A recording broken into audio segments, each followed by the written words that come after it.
So last night, Zynga finally released the first sort of major blog post following the launch of Star Wars Hunters, which reveals some pretty exciting information about when we're going to get some big news for the game, and also just some useful information that I think it's worth you guys knowing. So make sure you do stick around till the end of this video and subscribe to the channel for more Star Wars Hunters content. But without wasting any more time, let's jump straight into it. So it starts off by going over just a bit of a reminder about what's to come in the future of this Season 1, which I don't feel like I really need to go into, to be honest, as we're already a few weeks in. We've had quite a bit of stuff, but we do have a big Clash event coming, and I think in a couple of days we've also got the Boulder Bash game mode as well, so keep an eye out for a video on that one later this week. The first thing they want to talk about here is about the matchmaking, which they've said that from a lot of soft launch players there's been a lot of complaints. So they have taken steps to reduce timeouts. I guess if you're leaving ranked games and so on, I think there might be a timeout penalty for it, and make other adjustments and whatnot. So improvements seemingly are underway, so hopefully that does help. But the main thing I kind of wanted to touch on here is just the mobile and Nintendo Switch account linking, because some people will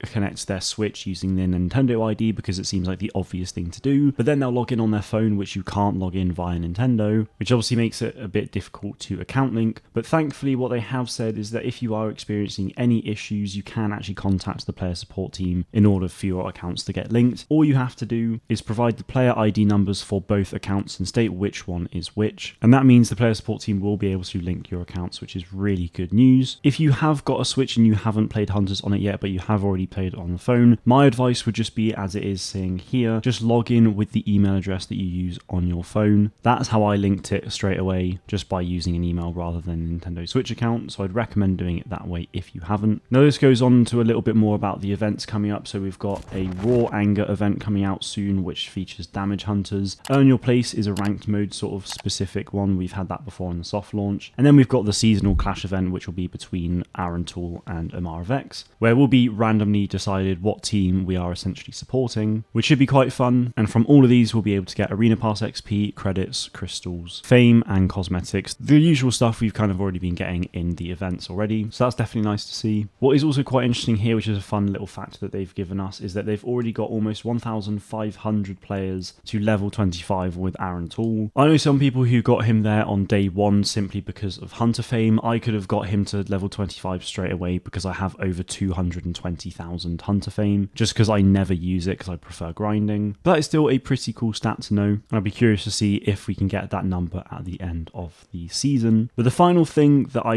really mostly wanted to talk about in this video is right here at the end. They have said that in the coming weeks we will start to tell you more about our plans for the future of Star Wars Hunters, which will introduce new content, battlefields, game modes and new hunters. We're excited for what's to come and to continue receiving your feedback as we deliver the best game that we can. So obviously it's that first two sentences that really pack that punch for me. So yeah, in literally the next few weeks, hopefully it's not too long away, we will find out a lot more about the future of what we can expect to see with this game. I imagine they'll probably release some kind of major roadmap for probably the next 12 months or so, where we'll then be told sort of a rough number of how many hunters and maps we can probably expect to see. So I am very, very excited for that. We know about Chaos, the KX droid, we know about Tuya, the Twi'lek from the book, so hopefully we'll get some details on both of those and maybe more as well. But regardless of that, make sure you are subscribed to the channel, because as soon as we do get this information, I will make a video on it as soon as I possibly can. I've got tons of other Star Wars Hunters content to come in the next few weeks as well, so make sure you don't miss out on any of that. That is going to do it from me today though. Let me know what you think about all of this stuff in the comments below. Thank you all very much for watching, and may the force be with you always.